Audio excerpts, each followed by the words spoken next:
Vous êtes tous réunis ce soir pour la Hiloula de Rachel Emenu. Rachel Emenu et aussi Rabbi Pito demain soir. Alors, tout d'abord, que les épaules de Rachel Emenu soient avec vous tous. Merci pour les dames, les femmes qui ont préparé cette Hiloula. Il n'est pas extraordinaire, il n'y a pas d'étable avec des repas. Il y a la Torah. La Torah, Allah, c'est le plus important. Le reste, c'est du peu. Maintenant qu'on sait qu'il y a une bonne clientèle de Rachel Emenu, l'année prochaine, ce sera mieux si tu veux. Tout d'abord, je voudrais vous poser une question. C'est qui Rachel Emenu? Pourquoi on fait pour elle cette soirée? C'était qui? C'est qui Rachel Emenu? Il y a Sarah, il y a Rivka, il y a Léa, il y a Sipora, il y a Myriam, il y a beaucoup de femmes, Tzadkaniot. On a choisi Rachel Emenu. C'était qui Rachel Emenu? Et la chose la plus importante que je pourrais essayer de comprendre, comment est-ce possible que Rachel Emenu, qu'elle a vécu avec Lavan Arachar, elle était tzadékette. D'où elle vient? D'où elle vient Rachel Emenu? On comprend très bien, moi, David Pito, j'ai un papa, j'ai une maman, qui m'ont bien éduqué. Au Hachem, vous avez éduqué vos enfants. Vous avez montré à vos enfants le chemin à prendre. Très bien. Imaginez-vous une femme qui ne connaît rien du tout. Une femme qui a grandi dans un endroit où il n'y a pas de religion, il n'y a rien du tout. Il n'y a rien. Toute la ville de Haran, ils étaient idolâtres. C'était l'idolâtrie. De l'idolâtrie, ils ont mis de côté l'idolâtrie et ils étaient tzadkaniot. Mais comment est-ce possible? Ils sont devenus tzadkaniot. Vous savez, mes amis, vous savez une chose, que tous les Maot HaKdoshot, les femmes des patriarches, ils étaient Kdoshot, ils étaient saintes. Vous n'avez aucune idée de ce qu'ils étaient. Aucune idée. Aucune idée. J'ai même peur de vous dire qu'ils ont dépassé les malachim, les anges, ces femmes-là. On ne peut pas imaginer qui ils étaient. Ces femmes-là, ils ont entendu quelque chose. Vous savez, dans la vie, vous ne connaissez pas Rabbi Pito, vous n'avez pas connu Rabbi Shimon Bar Yochai, vous n'avez pas connu Rabbi Meir Baal HaNes, vous n'avez pas connu Rabbi Yaakov, etc. Non. Et pourtant, vous avez seulement entendu parler d'eux. Et pour Hachem, vous avez cette émouna en vous. Il faut savoir une chose, que l'émouna, on est né avec. Vous avez compris? C'est pas quelque chose, c'est pas une invention, c'est pas quelque chose qu'on découvre. Vous savez ce qu'on appelle l'héritage. L'héritage, vous savez ce qu'est un héritage? Quelqu'un, il meurt, il laisse l'argent à ses enfants. L'émouna, c'est pas un héritage. L'émouna, c'est quelque chose qui est déjà en nous. C'est quelque chose qu'on va nous l'apprendre, qu'on va nous la réveiller. Depuis qu'on est jeune, on nous rappelle. Depuis qu'on est jeune, je me rappelle ma mère. Elle a donné la vie de Rabbi Shimon Bar Yochai. Je me rappelle ma mère. Il y a Rabbi Pito, il y a Rabbi Meir Baal HaNes. Il y avait un homme à Paris. Il s'appelle Sami Mouyal. Ce Sami Mouyal, il me raconte que lorsqu'il était petit, il est tombé des escaliers. Cette histoire s'est passée à Rabat, au Maroc. Il est tombé des escaliers et sa mère, elle l'a vu. Elle a vu Sami, son fils, qui tombe des escaliers. Et chaque fois, il disait, Ya Rabbi Pito, Ya Rabbi Pito, Ya Rabbi Pito, Ya Rabbi. Chaque escalier qui tombe, Ya Rabbi Pito. Il est arrivé en bas et Sami se lève. Il s'appelle, il dit, Nabil, est-ce que ça va, tu vas bien? Oui, maman, ça va, tout va bien. Eh bien, j'ai raté aucun escalier. J'ai empêché Rabbi Pito pour chaque escalier. L'émouna, c'est comme ça. Ils ont grandi dans l'émouna. C'est très bien pour nous. Mais Rachel Emenu, Sarah, Rivka, Bilha, Zilpa, tout cet émouna est venu. Mes amis, c'est très facile. Ouvrez vos yeux, réfléchissez, et vous découvrez. C'est tout. David HaMelech Alav Shalom, il a dit une phrase. Quand je vois le ciel, je vois la terre, je vois les étoiles, et je vois ce que je vois, je dis, il n'y a que Hachem. C'est tout. Vous savez, il ne faut pas être bête, il ne faut pas fermer les yeux. Il faut être réaliste. Qu'il y a Hachem. Lorsqu'on voit le monde, comment il est fait, on ne peut pas dire ce monde-là, il a été créé comme ça. Donc vous voyez une voiture. Cette voiture, c'est quelqu'un qui l'a construite. Elle n'est pas venue d'elle-même. Rien n'est venu de lui-même. Donc, mes amis, qui l'a réveillé, qui les a réveillés à ce qu'ils vont croire qu'il y a quelque chose? Eh bien, ils ont entendu. Qui n'a pas entendu parler d'Abraham Avinu? Qui n'a pas entendu parler d'Yitzhak Avinu? Qui n'a pas entendu parler, vous savez, à Essaouira, là où je suis né, il n'y avait pas les radios, il n'y avait rien du tout. Il n'y avait pas de télévision, il n'y avait pas les informations, vous savez comment on savait ce qui s'est passé au Maroc ou en France, de bouche à oreille. Les gens y parlent. On appelle au Maroc Bokmullah. Ça veut dire la voix du Mélah. Voilà, Bokmullah. Ça veut dire la voix du Mélah. Ça veut dire au Mélah, tu as vu ce qui s'est passé, vous savez, qui n'a pas entendu qu'est-ce qu'elle a fait? Abraham Avinu. Il avait les 4 portes ouvertes pour les inviter. Donc les gens ne passent chez lui. Et les gens, ils voient comment il vit. Les gens, ils ont vu comment. Qui n'a pas entendu les 10 épreuves qu'il a été éprouvé à Abraham Avinu? Et tout le monde. Non, mes amis, Sarah, Rivka, Rachel et Léa, c'est de bouche à oreille. Vous savez, mes amis, il y a une famille îlot, ils habitent en Australie. Vous savez, ils ne mangeaient pas cachère, ils étaient loin de la religion, ces gens-là. Une fois, ils se sont trompés parce que il y a une usine au Portugal, Pinto Industrie, je ne sais pas comment il s'appelle, et je ne sais pas comment il est tombé sur Hebrat Pinto. Je ne sais pas comment il a fait. Et du coup, il a vu un barbu, c'est moi.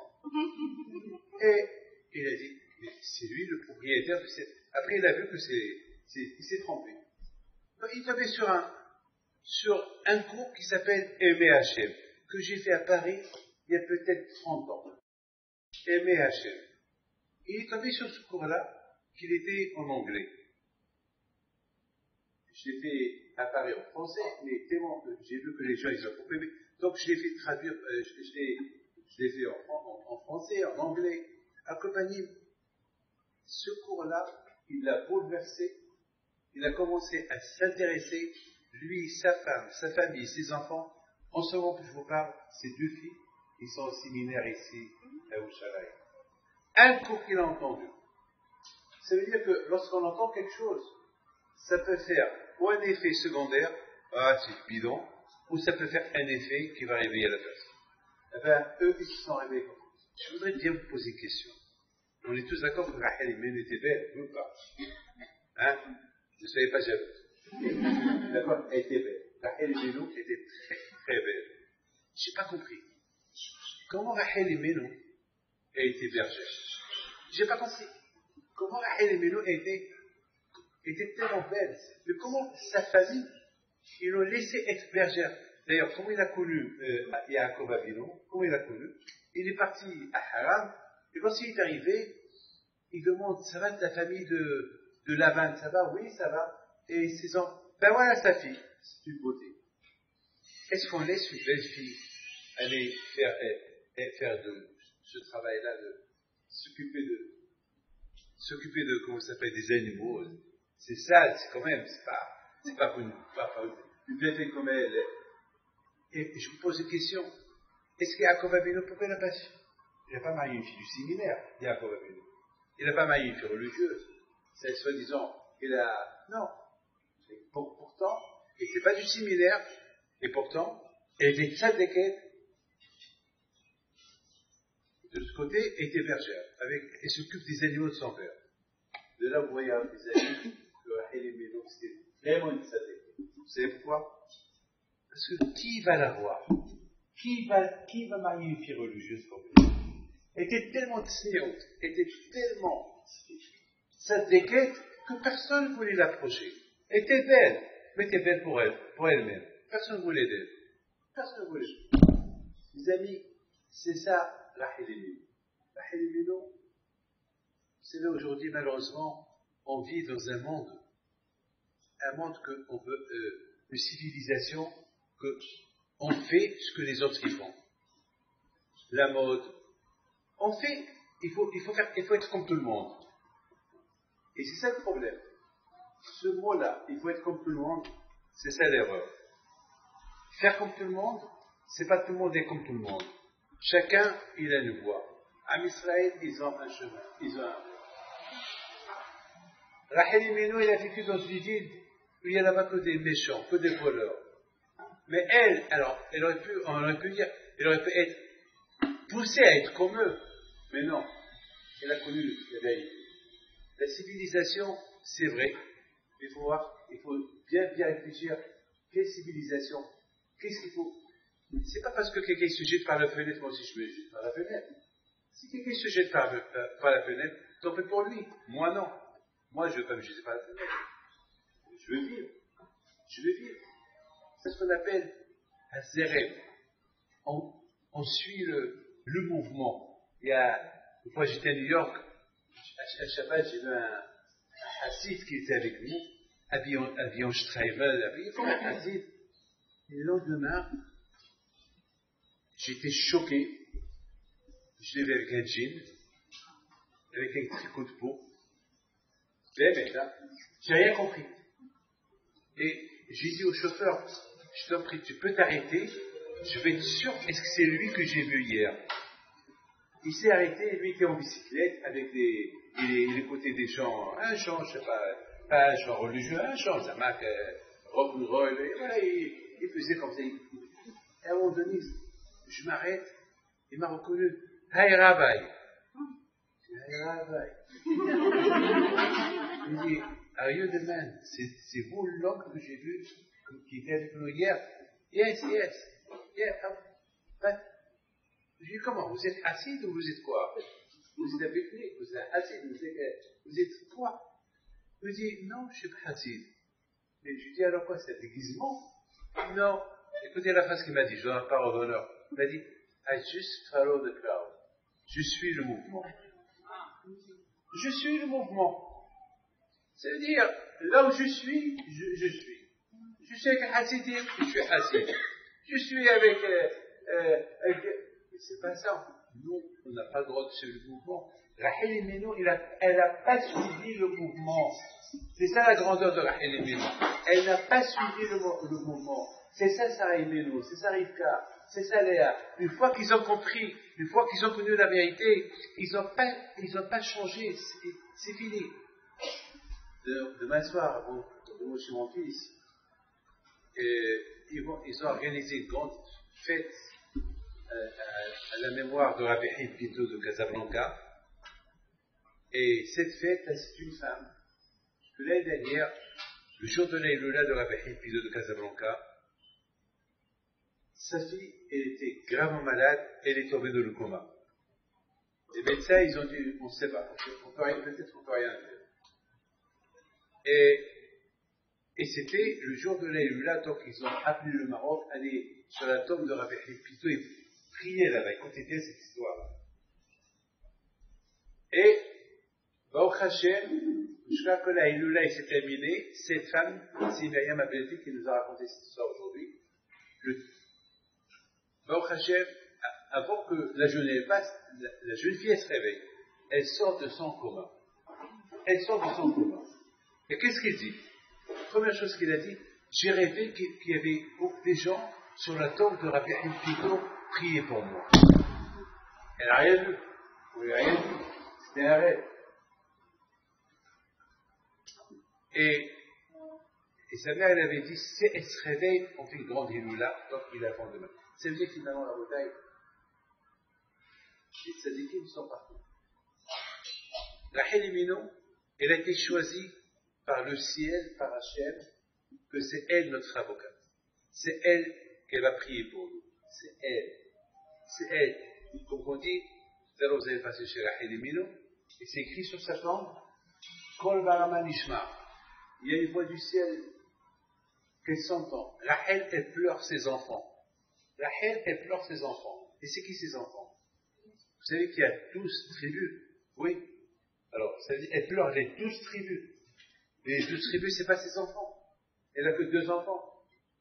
Elle a Yosef, Binyamin, et Yosef, il a eu Ménaché et Ephraïm. Donc, la majorité de ses enfants, c'est Léa qui les a eus. Pourquoi c'est elle qui va pleurer ses enfants? Le fait qu'elle a donné sa place à Léa, tout Am Israël, ils sont appelés à être ses enfants.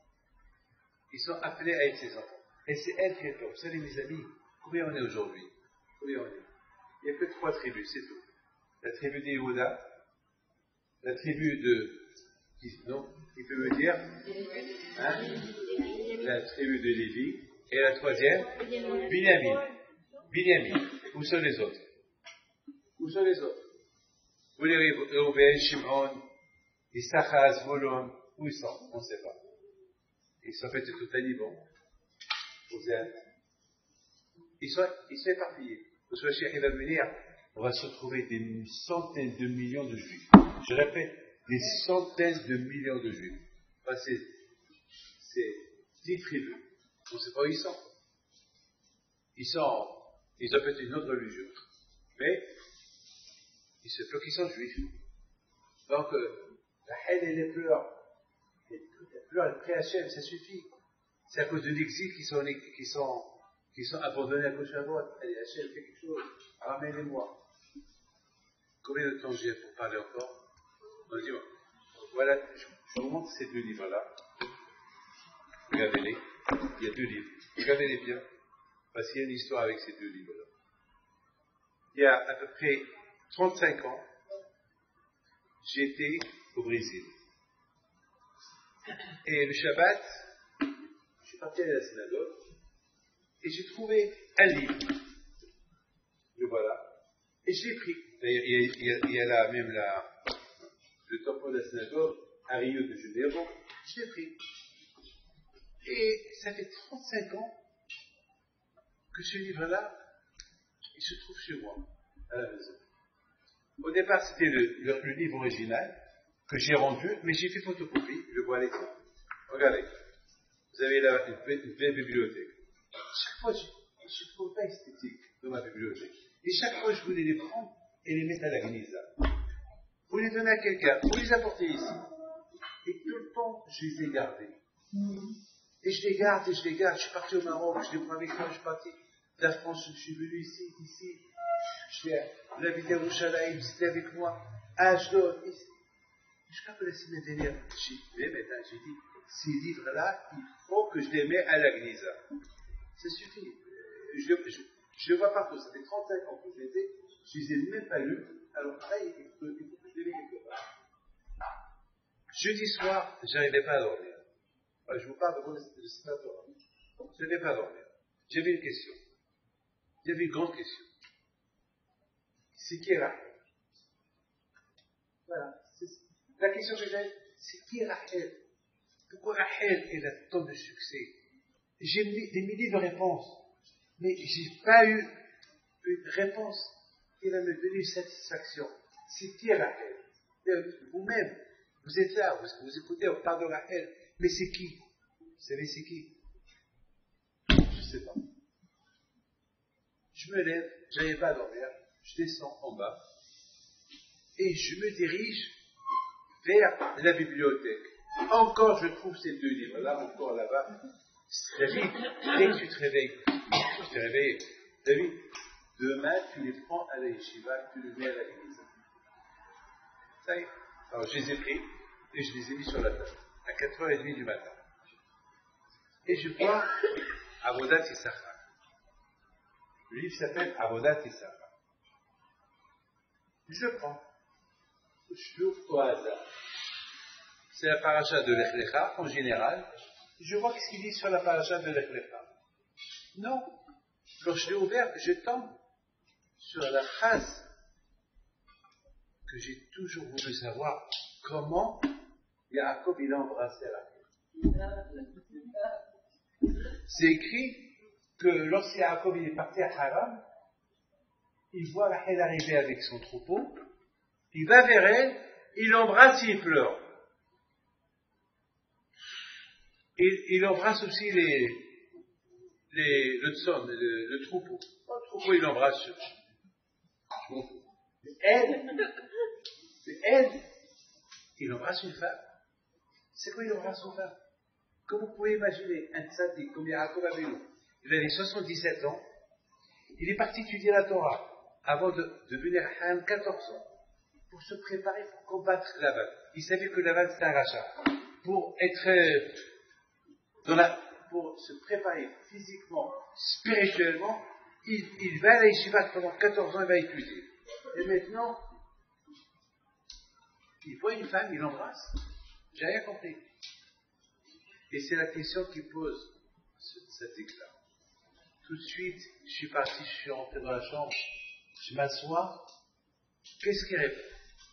Il dit, et pourquoi il a pleuré? En général, on pleure.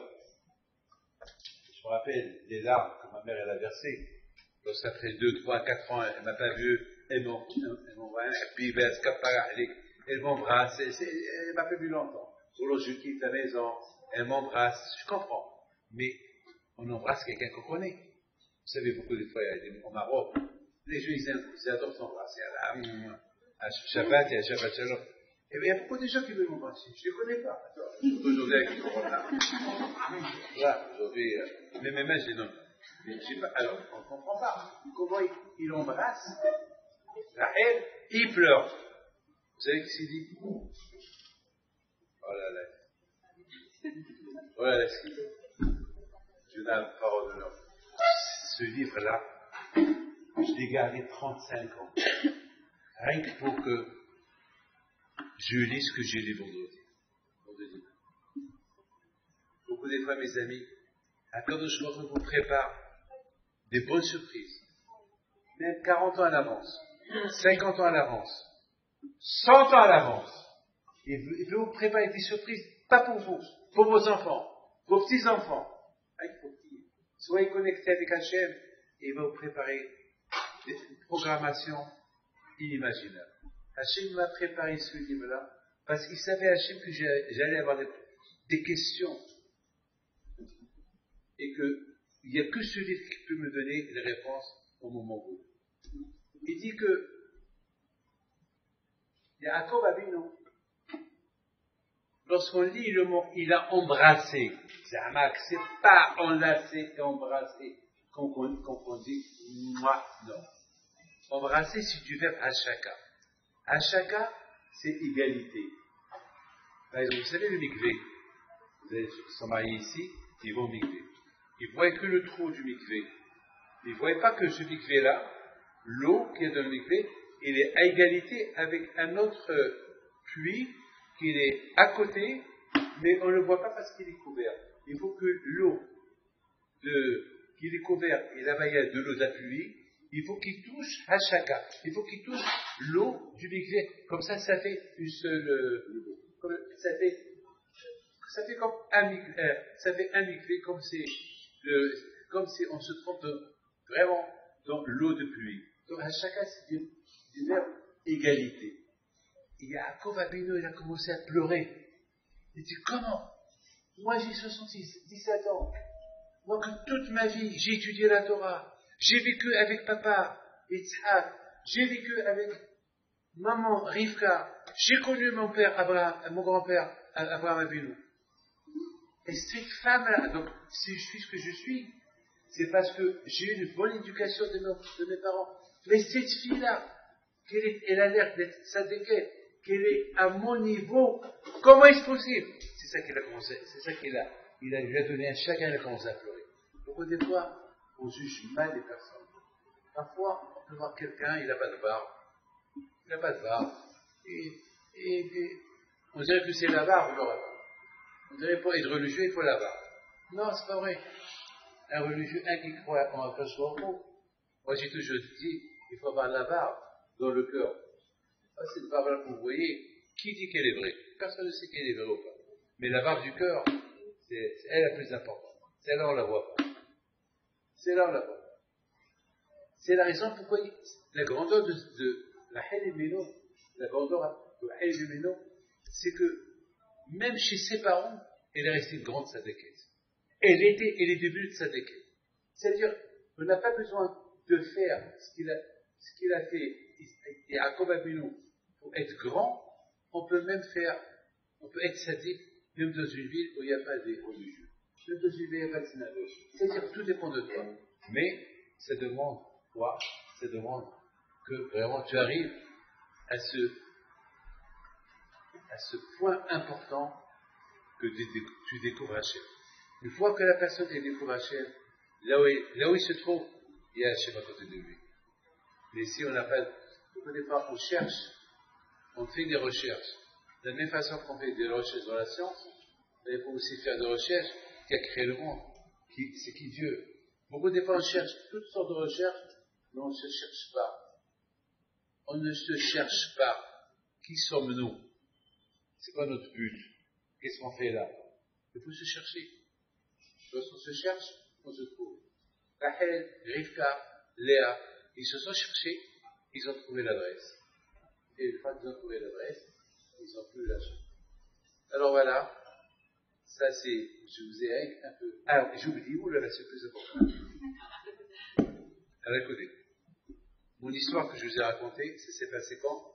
Jeudi soir, vendredi matin. J'étais tellement content, je me suis dit, voilà, il faut que je l'imprime, il faut que je l'imprime, il faut que je le diffuse. C'est la mitzvah que je prends. J'étais tellement content. Involontairement, il y a un juif, j'ai passé Shabbat à Ashdod, il y a un juif, n'importe, un bulletin de la semaine, un petit bulletin de la semaine. C'est un bulletin où il y a là-bas que des photos des Hasidim, des Streimel, des Streimel. Vous savez, les Hasidim, ils ont beaucoup de Streimel. Il y a un Streimel comme une montagne, il y a un Streimel comme ça. Chaque Hasidou, moi, ces trucs-là, il me l'a apporté, je l'ai pris, je dis, bon, je vais le voir. Je veux le voir. Étant donné que je lui ai dit, je vais le voir, donc, vendredi matin, Shabbat matin tôt, je le prends. Ah ben, je ne voulais pas porter. Je le prends. Et je commence à feuilleter. Et la vie de la semaine des Azmorim. Et voilà, dessous. Vers la fin du bulletin, je trouve là-bas une photo d'un rabbin qui vient d'imprimer ce livre-là. Ne me dites pas, je vais m'énerver. Ne me dites pas, c'est une coïncidence. Ne me dites pas ça, je vous en prie. Ne me dites pas c'est une coïncidence. Et je vois encore, Saïloula, elle tombe aujourd'hui. Je vous en prie. Applaudissez-le quand même.